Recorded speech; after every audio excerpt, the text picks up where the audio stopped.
ایک تو ہم کو یہ ملتا ہے کہ سید سجاد نے شام کو بہت زیادہ یاد کی. جب کسی نے پوچھا کہ سب سے زیادہ مصائب کہاں پر آپ پر آئے تو سید سجاد نے کہا الشام الشام الشام. دوسری چیز کو جس کو سید سجاد نے 35 برس تک مسلسل یاد کی وہ امام کی پیاس، امام کی بھوک. اگر کوئی پانی لے کر آ جائے تو سید سجاد رونے لگتے تھے کہ میں کیسے پانی پی لوں. قتل ابو عبداللہ الحسین عطشانا، میرا بابا پیاسا ذبح کر دیا گیا، میں کیسے کھانا کھا لوں. قتل ابو عبداللہ الحسین جائعا، میرا بابا بھوکا ذبح کر دیا گیا. تو ایک شام کو بہت یاد کیا، ایک بھوک اور پیاس کو امام مظلوم کی بہت یاد کیا. اور تیسری چیز جس کو بہت زیادہ یاد کیا وہ جناب علی اصغر کو بہت یاد کیا. یہ امام مظلوم کی وصیت تھی.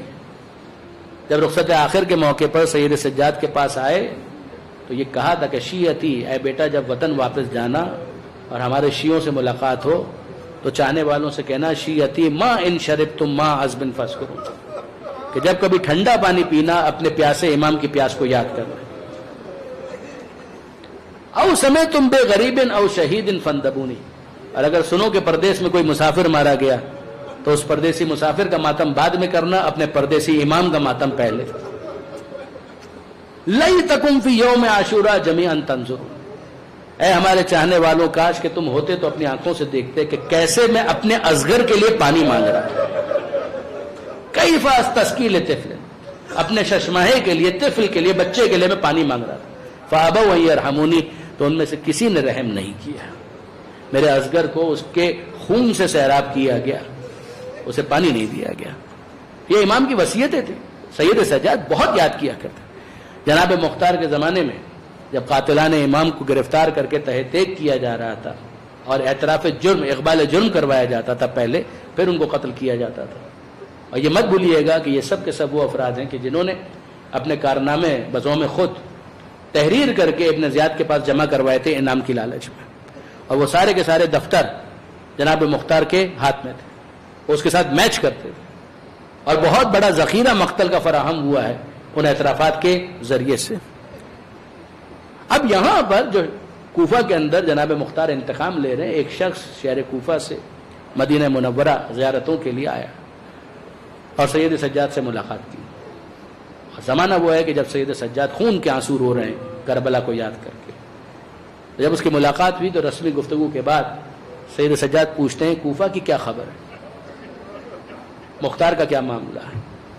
تو وہ کہتا ہے کہ مولا میں کیا بتاؤں، جناب مختار قاتلان حسین کو گرفتار کرتے ہیں، اقبال جرم کرواتے ہیں اور پھر ان کو سزا دیتے ہیں، تہ تیگ کر دیتے ہیں. تو سید سجاد نے اپنا چہرہ کچھ دیر کے لیے جھکا لیا اور پھر بلند کیا اور ایک جملہ کہا، ہرملہ پکڑا گیا، ہرملہ گرفتار ہوا. وہ شخص کہتا ہے کہ مولا میں حیران ہوں کہ آپ نے اکبر کے قاتل کے بارے میں نہیں پوچھا، آپ نے عباس کے قاتل کے بارے میں نہیں پوچھا، حد یہ ہے کہ آپ نے اپنے بابا حسین کے قاتل کے بارے میں بھی نہیں پوچھا، مگر آپ نے پوچھا تو اس ننھے مجاہد کے بارے میں، اس ششماہے کے بارے میں، اس کے قاتل کے بارے میں سوال کیا. تو سید سجاد کہتے ہیں وہ تیر اصغر کو تو نہیں لگا تھا، تمہارا کیا خیال ہے وہ تیر اصغر کو لگا تھا؟ وہ تیر صرف اصغر کو نہیں لگا تھا، وہ تیر ہم آل محمد کے دل کے پار ہو گیا. ہم نہ اصغر کو بھول سکتے ہیں، نہ اس کے معصوم خون کو بھول سکتے ہیں، نہ اس کے قاتل کو معاف کر سکتے.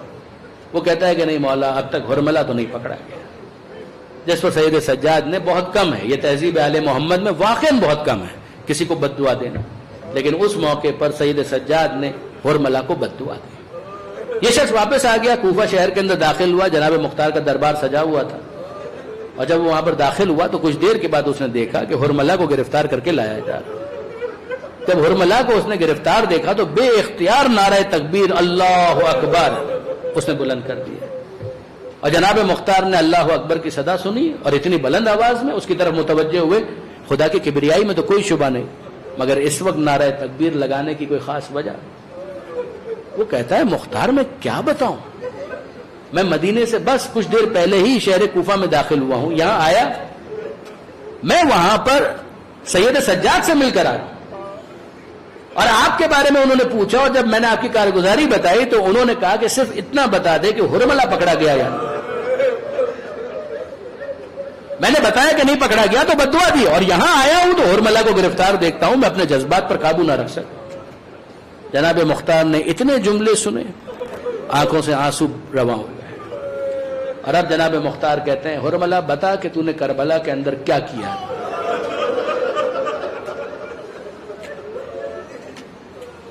ہرملہ نے ہاتھ جوڑ لیے اور کہا اے امیر جو سزا دینی ہے دے دے، مجھے قتل کرنا ہے تو قتل کر، مگر مجھ سے یہ مت پوچھ کہ میں نے کربلا میں کیا کیا۔ کہا تجھے بتانا پڑے گا، تیری تحریر تو ہمارے سامنے ہے ہی، تجھے بتانا پڑے گا اعلانیہ کہ تو نے کربلا کے اندر کیا کیا۔ اب ہرملہ کہتا ہے اے امیر میرے پاس 7 تیر تھے جن میں سے 4 نشانے پر نہیں لگے، بس 3 تیر تھے جو نشانے پر لگے ہیں، اور یہی کل میرے کام ہے۔ کہا بتا کہ تو نے پہلا تیر کس پر چلایا۔ کہا امیر یہ وہ وقت تھا جب عباس مشک سکینہ بھر کے خیموں کی طرف جا رہے ہیں۔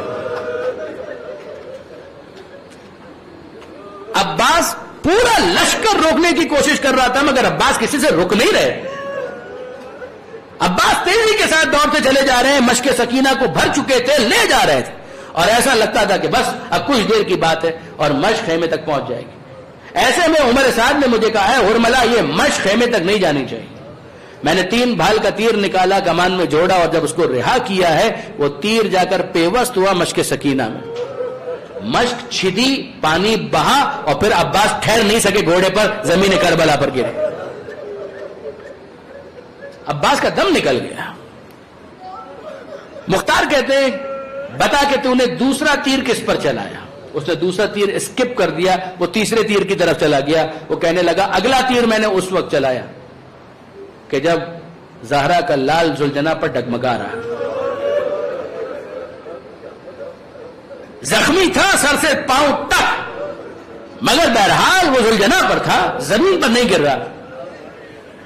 اس موقع پر عمر سعد نے مجھے کہا کہ اے ہرملہ کچھ ایسا کر کہ حسین ذوالجناح سے زمین پر آئے، اور اس وقت جب میں نے تیر کو کمان میں جوڑ کر رہا کیا ہے وہ تیر جا کر پیوست ہو گیا حسین کی پیشانی، پیشانی پھٹی، خون کا فوارہ بلند ہوا، اور پھر اس کے بعد حسین ذوالجناح پر ٹھہر نہ سکے، وہ زمین کربلا پر گرے۔ اب اس کے بعد مختار کہتے ہیں بتا کہ تو نے تیسرا تیر کس پر چلا۔ مختار ہرملہ کہتا ہے مختار اس تیسرے تیر کے بارے میں مجھ سے سوال مت کر، اس کے بارے میں کچھ نہیں کہنا چاہتا۔ کہا تجھے بتانا تو پڑے گا۔ کہا امیر یہ وہ وقت تھا جب بچہ باپ کے ہاتھ پر تھا اور حسین فریاد کر رہے تھے اگر تمہاری نظر میں کوئی قصوروار ہے تو میں ہوں نا، اس بچے کا کیا جرم، اس کی ماں کا دودھ تک خشک ہو چکا ہے، آگے بڑھ کر اس کو پانی پلاؤ۔ جب کسی نے پانی نہیں پلایا تو حسین نے زمین پر لٹا دیا کہ تم سمجھتے ہو بچے کے بہانے میں پی لوں گا، لو بچہ میں نے کربلا کی جلتی ریت پر رکھ دیا۔ بچہ تڑپتا رہا، مچلتا رہا، مگر کسی نے پانی نہیں پلایا۔ اور اب حسین نے بچے کو گود میں لے کر کہا بیٹا بتاؤ تم بھی تو حجت خدا کے فرزند ہو، تم کتنے پیاسے ہو۔ اپنا رخ کیا اصغر نے فوج اشکیا کی جانب، سوکھی زبان سوکھے ہونٹوں پر پھراتے جا، تلاتم برپا ہو گیا لیکن کسی نے پانی نہیں پلایا۔ اور ایسے میں عمر سعد نے کہا یا ہرملہ اقطع کلام الحسین، اے ہرملہ حسین کے کلام کو قطع کر دے۔ امیر میں نے 3 بھال کا تیر کمان میں جوڑا اور پھر وہ تیر رہا ہو گیا۔ مختار کہتا ہے پھر کیا ہوا، وَتَقَلَّبَ الصَّبِيُّ عَلَى يَدَيِ الْإِمَامِ، وہ بچہ باپ کے ہاتھ پر منقلب ہو گیا۔ اِنَّا لِلَّهِ وَإِنَّا إِلَيْهِ رَاجِعُونَ۔ اجرکم اللہ۔ جانتے ہیں کہ زمانے کے امام نے بہت سے کاموں کو انجام دینا ہے۔ یملأ الارض قسطا وعدلا کما ملئت ظلما وجورا، وہ زمین کو عدل و انصاف سے ویسے بھر دیں گے کہ جیسے وہ ظلم و جور سے بھری ہوئی ہوگی۔ مگر برادران عزیز انہی کاموں کے اندر ایک کام اور بھی تو ہے کہ جو زمانے کے امام کو کرنا ہے، اور وہ کام کیا ہے؟ خون حسین کا انتقام۔ درست ہے کہ کسی ایک محدود معنی کے اندر جناب مختار نے وہ انتقام لیا، مگر انتقام کی وسعت کے اوپر ذرا غور کیجئے جو زیارت وارثہ کے الفاظ ہیں کہ لعن اللہ امتن قتلت کا، اللہ کی لعنت ہو اس گروہ پر کہ جس نے اے حسین آپ کو قتل کیا۔ لعن اللہ امتن ظلمت کا، اللہ کی لعنت ہو ان لوگوں پر کہ جنہوں نے اے حسین آپ پر ظلم کیا. وَلَعَنَ اللَّهُ أُمَّةً سَمِعَتْ بِذَلِكَ فَرَضِيَتْ بِهِ، اللہ کی لعنت ہو اس گروہ پر کہ جو کبھی بھی کربلا میں ہونے والے مظالم کو سنے اور اس پر راضی رہے. جو یزیدی ہونا پسند کرتا ہے اس سے انتقام لینا یہ بھی باقی ہے، اور اس انتقام کو مکمل ہونا ہے امام زمانہ کے ہاتھوں. ہاں یقیناً اس موقع پر ہم خراج تحسین پیش کریں گے جناب مختار ثقفی کو. کیا کہنا اس شخصیت کا کہ گویا جس کی دنیا میں آنے کا واحد مقصد یہ تھا کہ وہ امام مظلوم پر ظلم کرنے والوں کو چن چن کر گرفتار کرے اور انہیں تحقیق کرے. کل میں نے آپ کی خدمت میں حرملہ کے حوالے سے گزارش کی، آج بھی چند جملے اور عرض کرنا چاہ رہا ہوں ایک اور قاتل کے بارے میں جس کا نام ہے خولی. یہ چھوٹا ظالم نہیں ہے، کربلا کے اندر اس نے بڑے مظالم کیے. اسی کے مظالم کے اندر ایک ظلم یہ تھا کہ امام حسین کا کٹا ہوا سر اس کے حوالے کیا گیا، اور یہ تیزی کے ساتھ کوفہ پہنچا. رات کو پہنچا، اور رات کو پہنچنے کے بعد اس نے امام حسین کے سر کے ساتھ کیا بے ادبی کی. اس نے امام مظلوم کے سر کو ایک تنور کے اندر رکھا، وہ تنور کے جس کے اندر جلا ہوا کوئلہ موجود تھا، راکھ موجود تھی، وہاں پر رکھا. اس نے اپنے گھر کو سجایا. اس کی 2 بیویاں تھیں، ان میں سے ایک ناصبی تھی، دشمن اہل بیت، شام کی رہنے والی. اور جب اس کو پتا چلا ہے تو اس نے ناچنا گانا شروع کر دیا. وہ جو دوسری بیوی ہے اس نے یہ کہا کہ کون سی خوشی اور عید منائی جا رہی ہے. اس نے کہا اس سے بڑی اور خوشی کیا ہو سکتی ہے کہ حسین کا کٹا ہوا سر ہمارے گھر میں تنور کے اندر پڑا ہوا. یہ خولی کے مظالم میں سے ایک ظلم ہے. اس نے امام مظلوم کے سر کے ساتھ بے ادبی کی. اسی کے گھر کے اندر امام مظلوم کے لیے انتہائی گستاخانہ الفاظ استعمال کیے گئے، یہاں تک کہ جو گالیاں دی گئیں میں کیسے عرض کروں، صرف حسین مظلوم کو نہیں، جناب سیدہ کے لیے بھی نازیب الفاظ استعمال کیے. عجیب ماحول تھا، وہ توہین کا اہانت آمیز کہ انسان پڑھ کر بیان نہ کر پائے ایسے الفاظ. اور پھر اس کے بعد یہی خولی وہ ہے کہ جس کو جب گرفتار کیا مختار نے، مختار کے اس پورے واقعے کے اندر اگر آپ دیکھیں تو 3 افراد کے نام بہت نمایاں ہیں. خود جناب مختار، ابراہیم ابن مالک اشتر دوسری شخصیت، اور تیسری شخصیت عبداللہ بن کاہل، جو جناب مختار کے تقریباً آپ کہہ لیجئے کہ نائب خاص تھے. اور عبداللہ ابن کاہل کو بلا کر جناب مختار نے کہا اے عبداللہ، باقی سب جو انتقام ہمیں لینا ہے وہ تو ہم لیں گے، مگر خولی کو کسی طرح سے گرفتار کرو، کچھ ایسا کرو کہ خولی کو گرفتار کیا جائے. کہا چھپ چکا ہے، اتنا طے ہے کہ کوفہ سے باہر نہیں گیا ہے، کوفہ شہر کے اندر مگر چھپا بیٹھا ہے. چھاپا مارا گیا اس کے گھر پر، بیت الخلاء میں چھپا ہوا تھا، وہاں سے اس کو گرفتار کیا گیا. اور جب لایا گیا ہے مختار کے سامنے تو جو حرملہ کے ساتھ معاملہ تھا وہی معاملہ خولی کے ساتھ بھی کیا گیا. اور خولی سے پوچھا گیا بتا کہ تو نے کربلا کے اندر کیا کیا تھا. کل آپ نے سنا کہ حرملہ نے کس طرح سے اقبال جرم کیا، اسی طریقے سے خولی کو لایا گیا اور پوچھا گیا بتا کہ تو نے کربلا کے اندر کیا کیا. خولی نے کہا کہ کربلا کے اندر جو میں نے کیا اس کا خلاصہ 3 چیزیں ہیں. جو مظالم میدان کے اندر میں نے کیے وہ اپنی جگہ پر، مگر اس کے بعد جب حسین شہید کر دیے گئے اور لوٹ مار شروع ہوئی، خیموں کو آگ لگا دی گئی، اور اب عمر سعد نے حکم دے دیا کہ جس کو جو ملے وہ لوٹ سکتا ہے. میں اپنے کاموں میں مشغول تھا، میں فوراً نہیں جا پایا. اتنی دیر میں فوج پہنچ چکی تھی. اور لوٹ مار میں تو یہی ہوتا ہے جس کے ہاتھ جو لگا اس نے اس کے اوپر قبضہ کر لیا. بس اندازہ کیجئے گا عزیزان کہ اس وقت خیموں میں آگ لگی ہوئی تھی اور بیویاں ایک کے بعد دوسرے خیمے کے اندر جمع ہو رہی ہیں.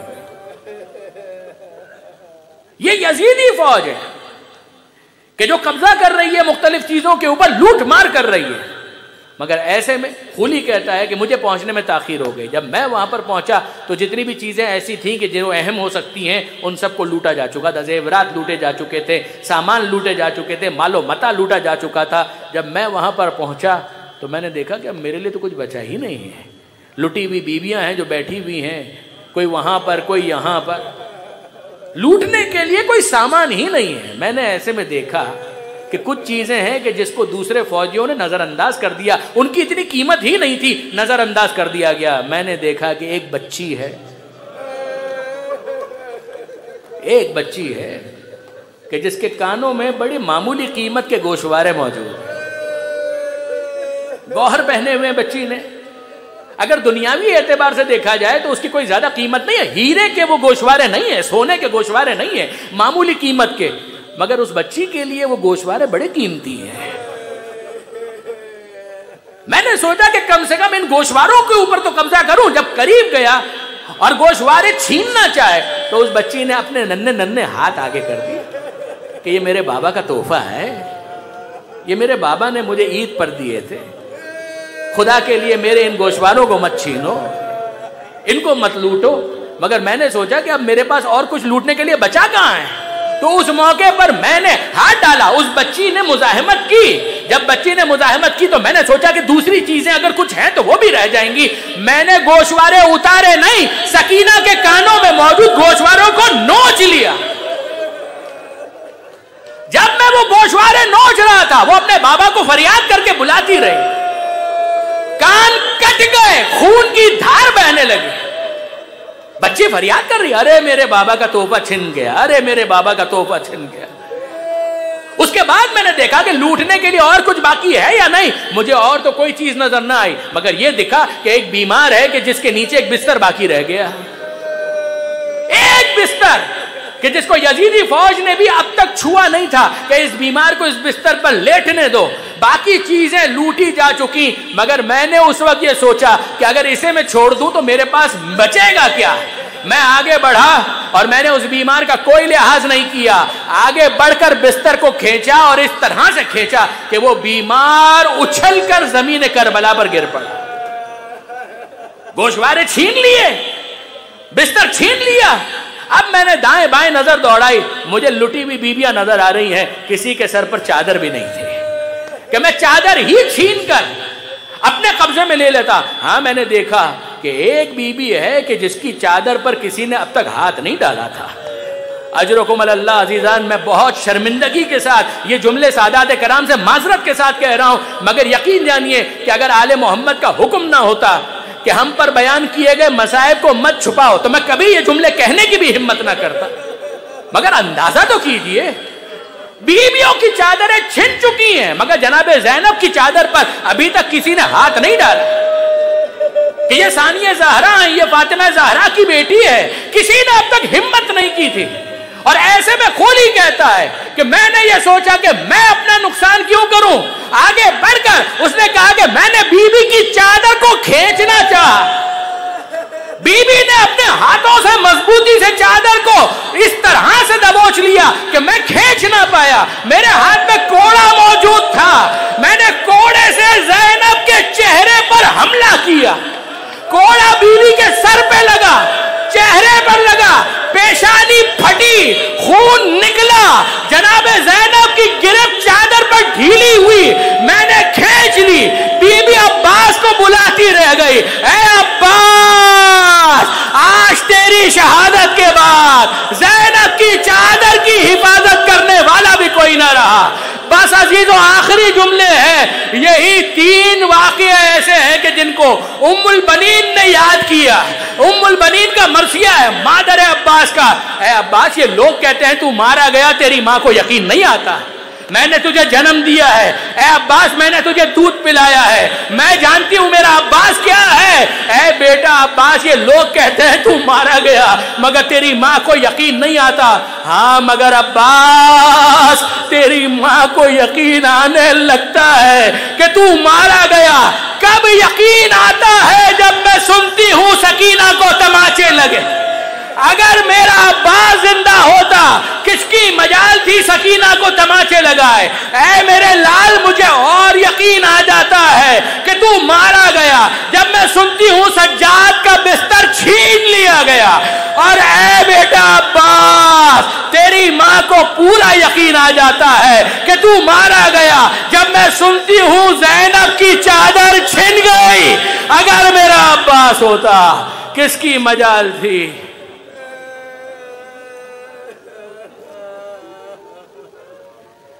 الا ولعنۃ اللہ علی القوم الظالمین وسيعلم الذين ظلموا أي منقلب ينقلبون۔